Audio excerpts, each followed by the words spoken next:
Hey y'all, welcome back to Most of It. A lot of talk is done comparing the Primarchs and arguing who's the strongest, and rightfully so, it's really fun to do. But I think it's time to put the spotlight on the Astartes and ask the question, which Space Marine from each Legion is the most powerful? So today, I'm going to be doing exactly that, compiling who I think is the strongest non-Dreadnought Marine from each Legion, so without further ado, let's get into this. We'll start off with the Dark Angels because, duh, they're the first. And right off the bat, I encountered a problem. Do I count the Fallen or not?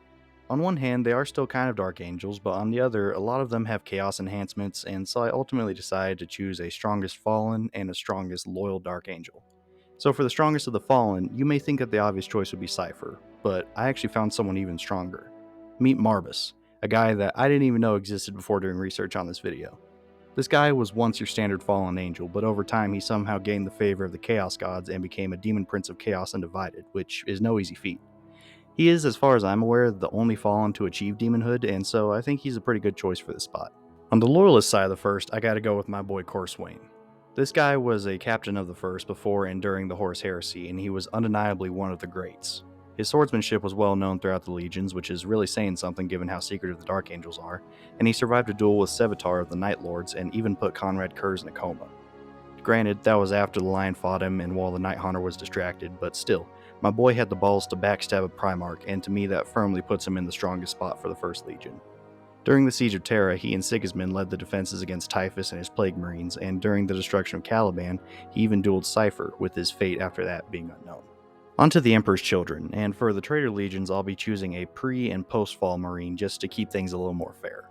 For pre-fall, you may be thinking the obvious choice would be Lucius, with him often being held up as one of the best duelists among the legions. But the meme exists for a reason, and I refuse to give any credit to the Faultless Blade.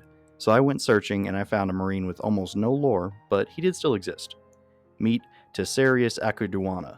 I'm going to find whoever named this guy and give them a piece of my mind, but anyway. Like I said, this guy has almost no lore about him, but we do know he fought and died in the Great Crusade as one of the Palatine Blades. And it was said that he wasn't just the best of his legion, but of all the legions, and he still somehow died, so that's not a great look.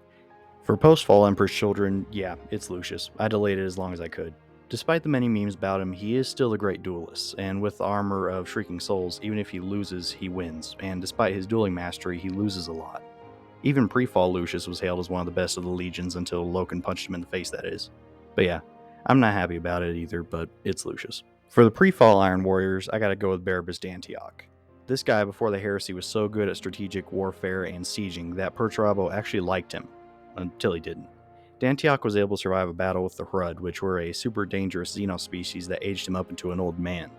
This would cause him to retreat, which of course Perturabo didn't really like, and said that he never wanted to see the Warsmith's face again. So what did this absolute unit do? He forged a mask that resembled the fourth skull symbol, and while it was still white hot from the forge, he put it on his head and beat it into shape around his skull so that he could never take it off. Just dang. The aging up did kinda degrade his combat effectiveness, but he was still no slouch when it came to his mind. During the heresy, he would abandon the Traitor Fourth and end up in Ultramar, where he would make an ancient Necron device called the Pharos work again. A human, even a space marine, being able to make a piece of Necron tech work is a feat, demonstrating that D'Antioch was among the most intelligent beings in the Imperium. Unfortunately, he would die shortly after, and many manly tears were shed at his passing. For post-fall Iron Warriors, I have a tie between Barban Falk and Hansu.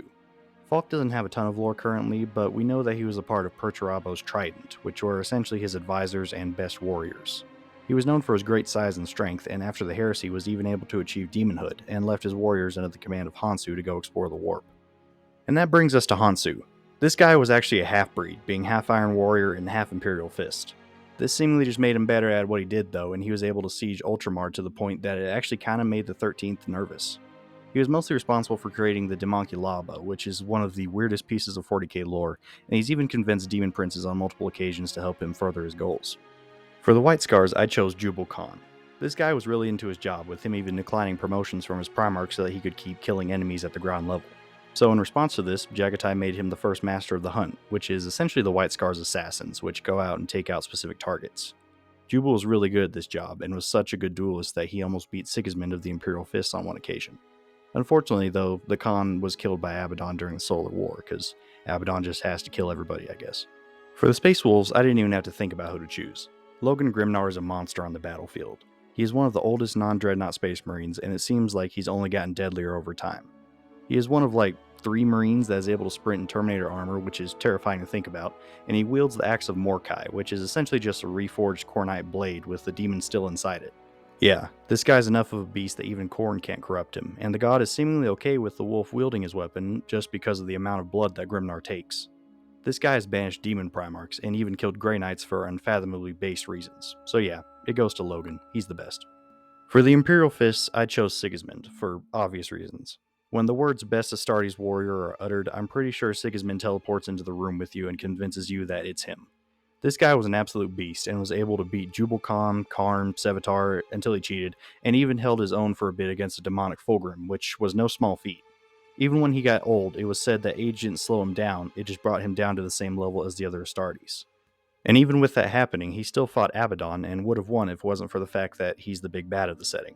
And he still gave the despoiler what for, to the point that even after killing him, Abaddon would send his body back to Terra with no funny business, just out of sheer respect. Oh yeah, and he founded the Black Templars, which are one of the coolest chapters in 40k. So yeah, it's Sigismund, and I will hear no arguments to the contrary. Next is the Night Lords, who don't really have a ton of great options, honestly.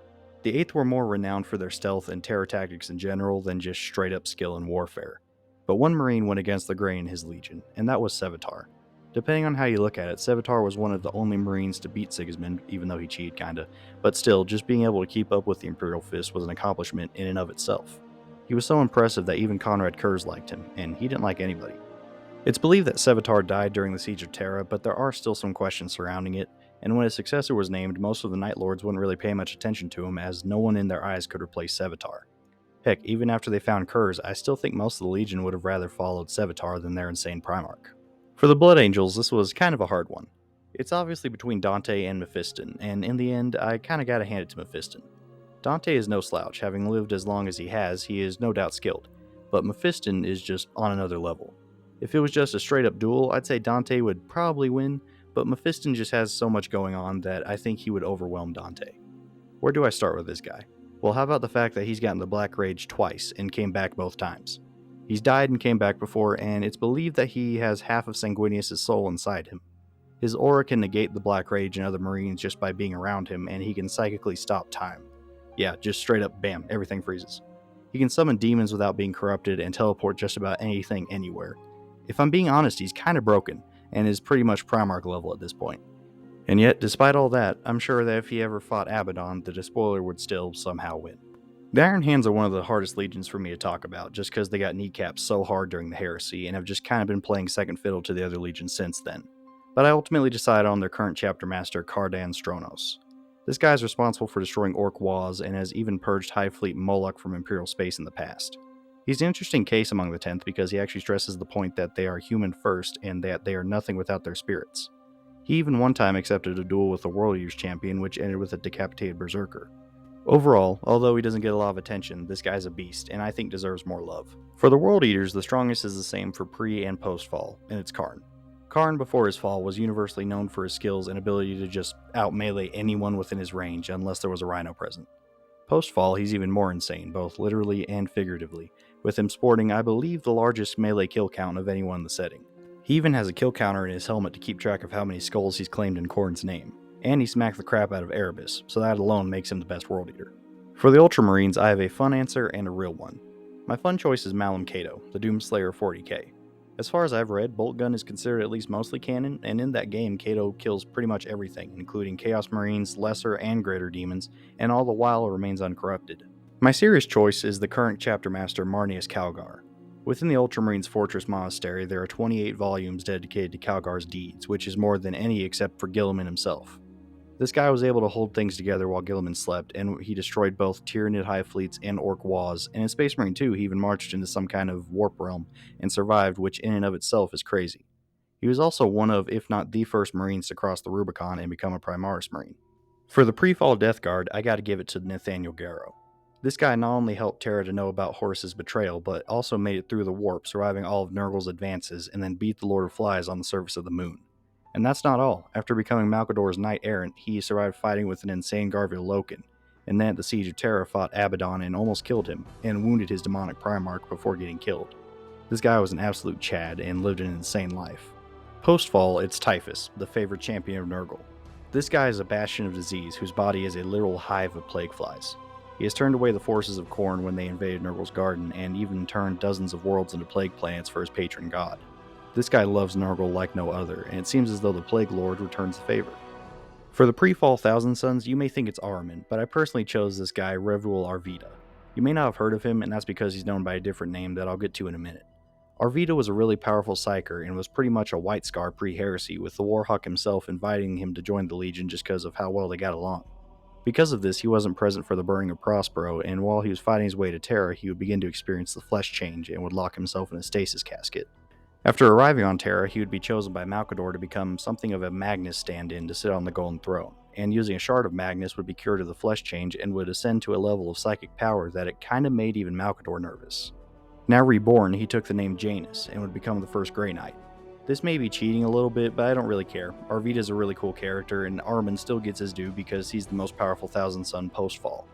We all know why Ahriman's here. He's one of the most powerful psychers in the setting and has impressed even Tzeentch on occasion with his accomplishments. He was able to enact a ritual that created rubric marines and has survived encounters with the Harlequins while trying to access the Black Library, which is no small feat. For the 16th Legion, I may not like him that much, but it's Abaddon for both pre- and post-fall. He was among the most respected and strongest marines in the Luna Wolves, and on Isfahan 3 he even beat Garviel Loken in a duel. Granted, Abaddon had better weapons and armor, but still. After the heresy, he became the de facto big bad of the setting, and he has been powered up by the Chaos Gods for over 10,000 years. He beat Sigismund and has survived duels with Karn. Unfortunately, a lot of his accomplishments do kind of feel like plot armor, but oh well, what are you going to do? For the Word Bearers, my choice is Argel Tal. This guy had that dog in him. Literally, there was a demon inside him. He is one of the first symbiotic demon marines called a Gal Vorbak, and it made him extremely powerful. The demon in him made his armor nigh impenetrable, and he was a whirlwind of violence during the Dropsite Massacre. He was able to kill the Custodes that were responsible for watching the 17th, and he was even best friends with Karn. That is, before Erebus killed Argel, forcing Karn to pay him a friendly visit and get his revenge. Despite his demon thing he had going on, he was actually a pretty chill guy, and was largely responsible for keeping Karn sane while he was still alive. For the 18th Legion, this one was kinda hard to decide. The Salamanders don't really have many standout marines like some other legions do, but I ultimately landed on Vulcan Heston. This guy is a Forge Father, which requires you to prove yourself in both battle and character, meaning he is universally respected among the Salamanders. During an orc attack on Nocturne, Vulcan was responsible for saving most of the world's citizens and killing the Greenskins, and for most of his service he's been looking for the 9 artifacts of Vulcan in order to eventually find his lost Primarch. This quest has taken him to a lot of very dangerous places, with him besting enemies like an Eldar Corsair and surviving ambushes by Trazyn the Infinite, and he's gotten pretty beat up throughout, as shown with his model having a lot of scars. But he still pushes on, looking for his father's artifacts in hopes that he will one day return. Next is the Raven Guard, and this one was also kinda hard to choose because there are 2 main contenders, Nikona Sherokin and Kayvon Shrike.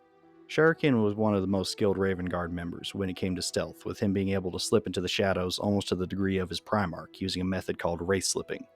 During the events of Angel Exterminatus, he was able to shoot Fulgrim in the head with a sniper rifle, which is just disrespectful, and he even bested Lucius, killing him by stabbing him through both hearts at the same time.